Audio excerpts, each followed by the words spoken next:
He's very kind of self-aware, isn't he? Very much so. Good. Now, royal wedding. Can you miss on a royal wedding?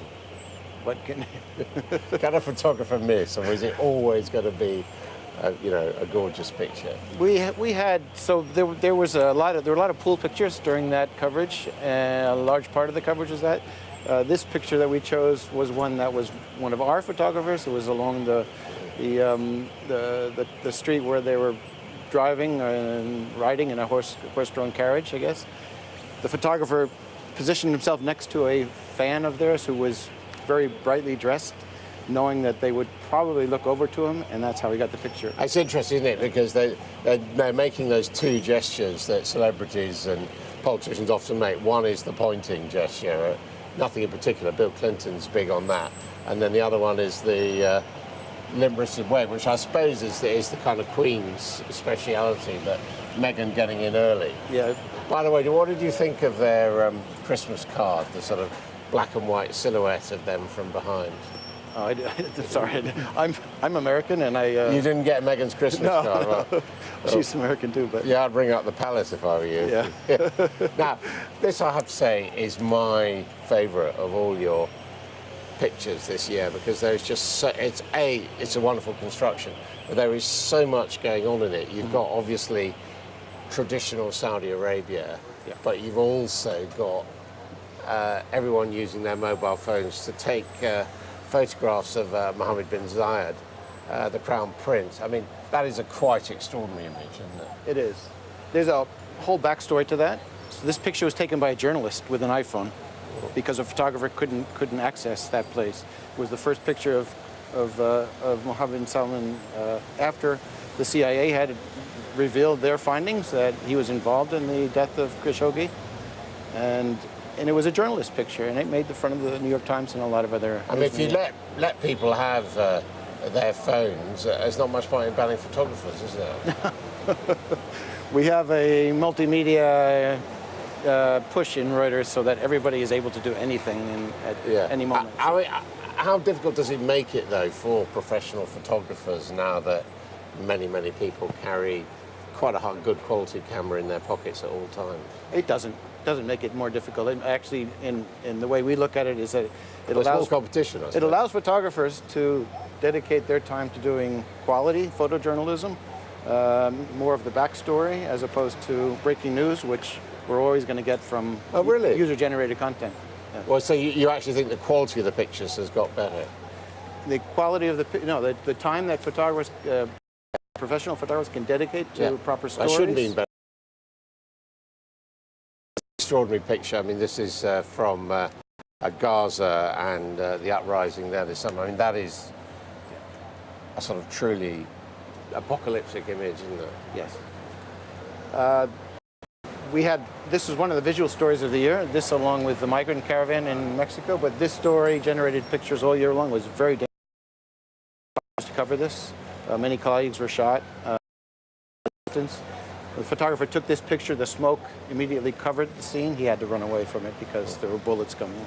I mean, that's the truth, isn't it? If a journalist, life is getting more difficult and more dangerous. So, yeah, always. And why is that, do you think? Because pictures have more impact now, I think, with social media and with the proliferation of cameras. As we were talking, everybody has a phones now, and pictures are much more controversial than they ever were. People know that make them or break them. Now, you got this one, the migrant caravan, and again, this is, I mean, it's a great picture, but it's also sort of quite generic of suffering, isn't it? Mm-hmm. It is.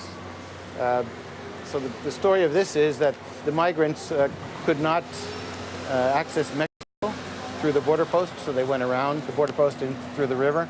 The strongest of the men formed a cordon, a human cordon in the river, and they helped to ferry people across, children. They're wading across all the water. And again,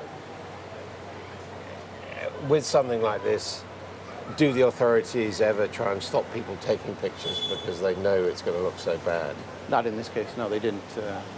Thankfully, the Mexican authorities didn't harass the press at all. They happen. Now, here's a case of the authorities, or at least the authority in the form of President Donald J. Trump, to deal with not a photographer, but with a reporter. The reporter Jim Acosta. This was the news conference just after the setbacks for the Republicans in the midterm elections, and we're seeing Trump telling him that he's a nasty man, and also Sarah Huckabee Sanders they're trying to take the microphone away from Jim Acosta in this sort of room in the White House. It was seen as to silence the press in this case, although oh, no, it wasn't Sarah Huckabee, it was a White House intern. I'm sorry, I got that wrong. But I mean, are you finding it more difficult for Reuters to work in the White House, in the Trump White House? No, I think that actually the photographers say that we have more access to Donald Trump than we did to Barack Obama and previous presidents. That's interesting. Yes, it is interesting. And why is that, do you think? The image conscious. Apparently he's not so worried that we're going to take the wrong pictures. Okay, now a picture that certainly the Me Too movement were waiting for.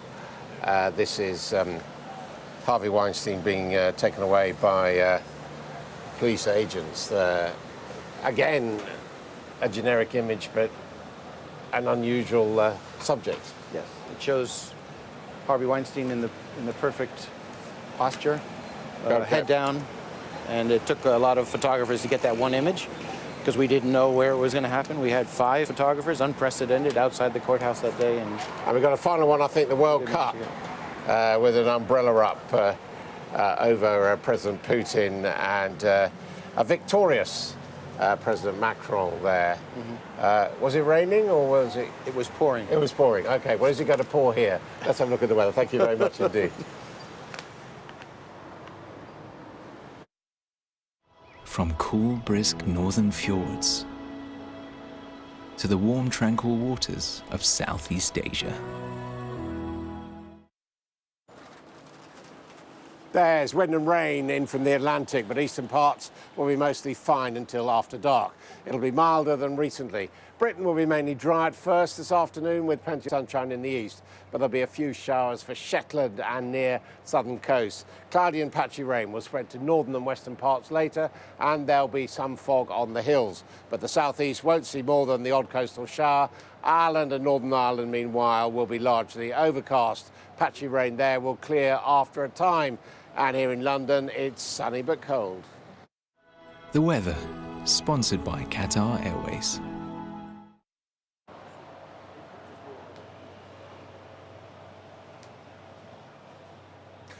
Stay with us. Much more coming up in the next hour of All Out Politics.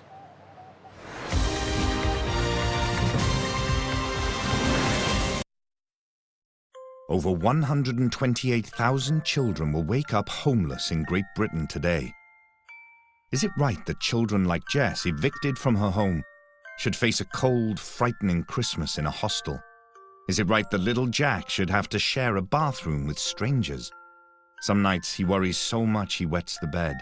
This is no place for a child. And all Lucy wants for Christmas is a silent night. No child should be homeless, especially at this time of year. If you agree, then please help us find them a home. Text HOME to 88010 to give just £5 to Shelter. Or visit us online at shelter.org.uk/Jess. Shelter helps families find a place they can call home. But we can't do it without your support. So please, don't forget Britain's homeless children this Christmas. Text HOME to 88010 to give £5 to Shelter. Thank you.